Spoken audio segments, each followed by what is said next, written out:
Olá, saudações a todos, sejam todos bem-vindos, meus desejos de muita paz. Continuando os nossos estudos do livro Missionários da Luz, nós estamos vendo o capítulo 10, Materialização. Semana passada nós paramos num ponto em que André Luiz, junto de Alexandre e junto de Calimério, é um outro amigo de Alexandre, né, que tem um posto superior ao dele, e que ele administra, ele coordena, supervisiona esses trabalhos de materialização. Então eles chegaram ali à residência onde iria haver trabalho, né, de materialização, já aprovado por ele, a participação de Alexandre e de André Luiz, e estão observando toda a preparação do ambiente, os cuidados que devem ser tomados, né? A delicadeza, a responsabilidade muito grande nesse tipo de trabalho com relação à saúde física dos médiuns, à doação de energias. Então está sendo feito todo um preparo no ambiente, uma limpeza nas vibrações, um isolamento, né, das vibrações ali, para que não haja interferência de espíritos perturbadores.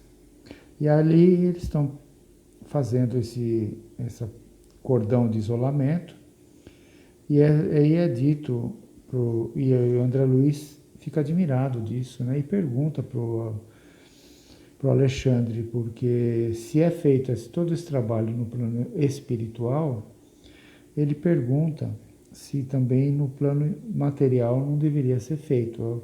É onde nós paramos semana passada, então vamos retomar a leitura aqui com essa pergunta que ele fez. Olha, se é preciso tamanho zelo no que se refere ao nosso campo de serviço, do lado espiritual, né? Não se fará a mesma exigência aos companheiros encarnados com a função de assistentes? Alexandre sorriu, compreendendo a sutileza de minha interrogação, e respondeu: todo o perigo desses trabalhos está na ausência de preparo dos nossos amigos da crosta. Ausência de preparo, olha só. Os quais, na maioria das vezes, alegando impositivos científicos, se furtam a comezinhos princípios de elevação moral. Quando não se verifica o devido cuidado por parte deles, o fracasso pode assumir características terríveis, porque os irmãos que estabelecem as fronteiras vibratórias no exterior do recinto não podem impedir a entrada das entidades inferiores, absolutamente integradas com as suas vítimas terrenas.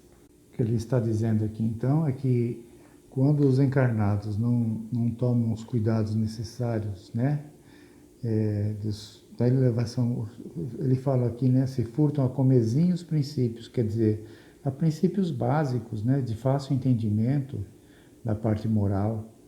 E quando os encarnados não tomam esse cuidado, é muito perigoso. Os irmãos que estabelecem a fronteira vibratória do lado espiritual, eles não conseguem conter as entidades que acompanham esses médiuns, né? Que adentram, esses encarnados que adentram a reunião. Eles não conseguem barrar esses que estão junto com os médiuns, os desencarnados que estão junto acompanhando os encarnados. É isso que ele quer dizer. Então ele continua, ele fala: há obsediados que se sentem tão bem na companhia dos perseguidores que imitam as mães terrestres agarradas aos filhos pequeninos, penetrando recintos consagrados a certos serviços com que não se compadece ainda o espírito infantil. Quando os amigos menos avisados ingressam na tarefa em tais condições, as ameaças são verdadeiramente inquietantes, ou seja, a entrada de espíritos obsessores nesses ambientes. Eles não conseguem barrá-los, né? Porque eles estão muito imantados aos obsediados. Então ele fala, as ameaças são verdadeiramente inquietantes. Então, aqui considerei, não devem entrar as vítimas do vampirismo? A rigor, não deveriam entrar, falou o instrutor, sorrindo, mesmo porque há outros centros onde podem ser socorridas as vítimas, né, desse tipo de obsessão, do vampirismo, né? Tem outros locais mais adequados a eles. Mas, algumas vezes, a caridade fraternal aconselha a tolerância, mesmo em ambientes como este. E após ligeira pausa, acentuou. Por isso mesmo, as reuniões para serviços de materialização aparecem raramente. Olha só, né? Tinha comentado na semana passada que eram muito raros esse tipo de prática atualmente, de materialização, né? Pelo menos que é do meu conhecimento, é o que eu ouço falar também por pessoas mais experientes, mais conhecedoras do que eu, é que são raras hoje em dia esse tipo de materialização. E ele está confirmando aqui, né? Já na época que foi escrito esse livro, já era mais raro, já era raro também, né?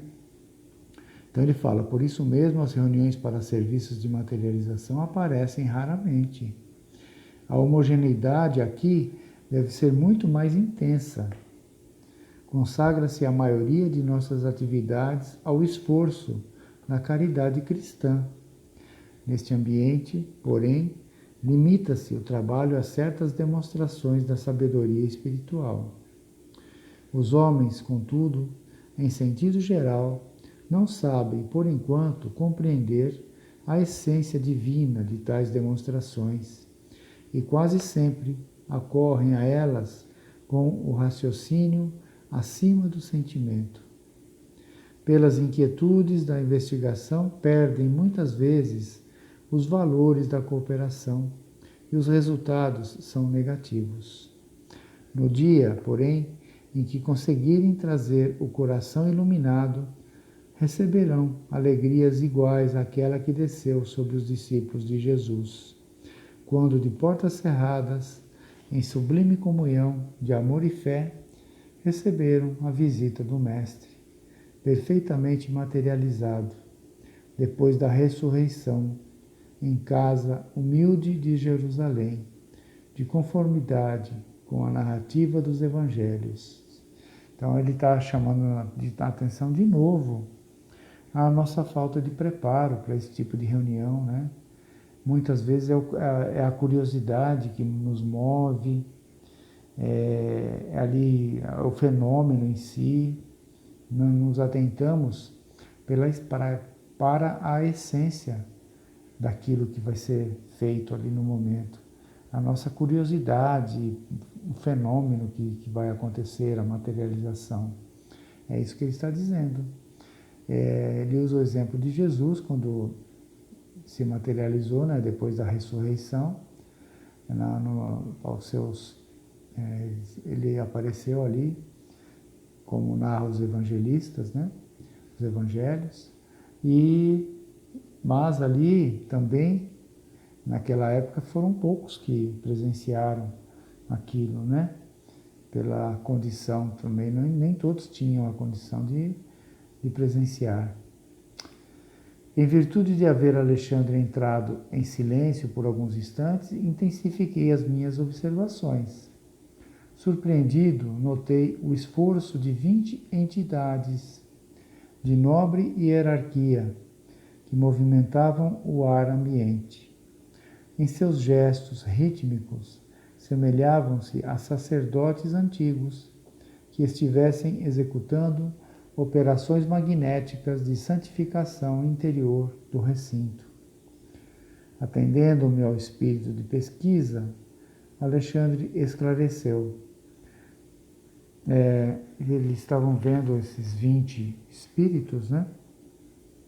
Fazendo esses gestos rítmicos dentro do ambiente. Claro que por alguma necessidade ali, por alguma coisa importante que eles estavam tendo que fazer naquele momento. Atendendo-me ao espírito de pesquisa, Alexandre esclareceu. Não se trata de hierofantes em gestos convencionais. Hierofantes eram chamados os antigos sacerdotes religiosos da Grécia. Eles tinham essa denominação, hierofantes.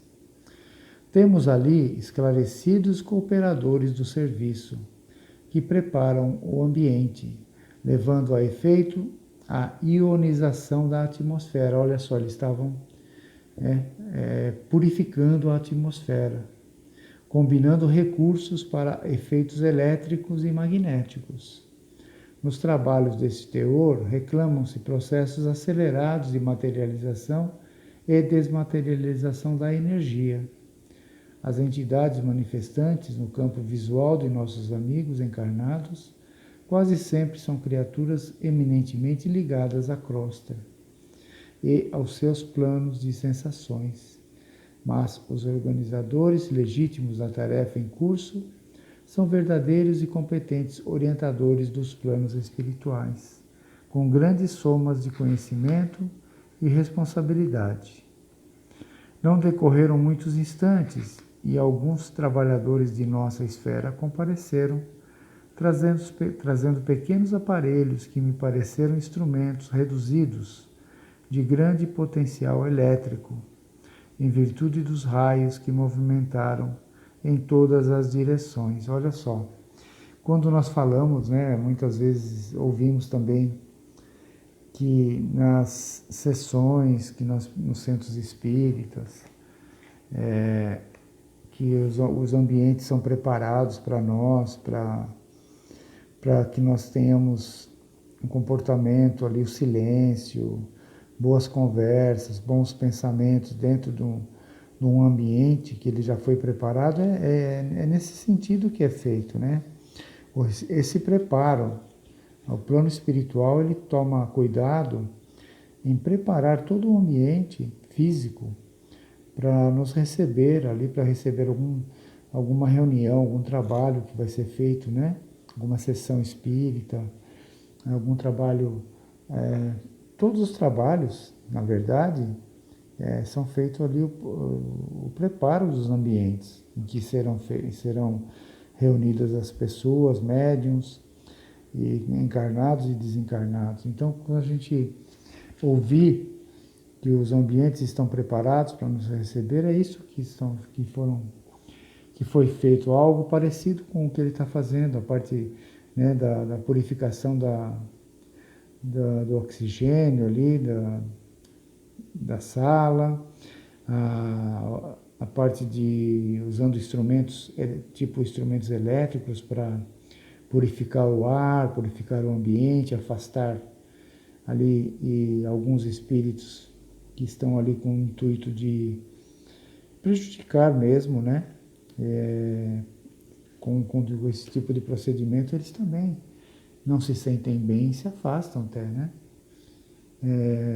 Virtude de raios, né? Eles falam raios que movimentam em todas as direções, raios elétricos. Olha só que interessante, todo o preparo do ambiente para ter ali a reunião. Aqui ele está falando em torno de 50 minutos antes da reunião, né? Quando eles chegaram, ele chega com Alexandre, a reunião está marcada para as 21 horas, mas eles chegam 50 minutos antes e presenciam toda essa preparação do ambiente. Então nós vamos parando por aqui hoje, com tantos ensinamentos que nos são dados, com tanta informação para a nossa reflexão, que possamos utilizá-las, né, para o nosso entendimento, para a nossa razão, a nossa consciência realmente de quando participarmos de qualquer trabalho que seja na casa espírita, tenhamos ali a responsabilidade, o respeito por todos os ambientes, possamos nos comportar adequadamente para não prejudicarmos os trabalhos com a nossa conduta, com os nossos pensamentos. Então ficamos por aqui hoje, fiquem todos em paz, tenham todos uma boa semana, Deus abençoe a todos nós.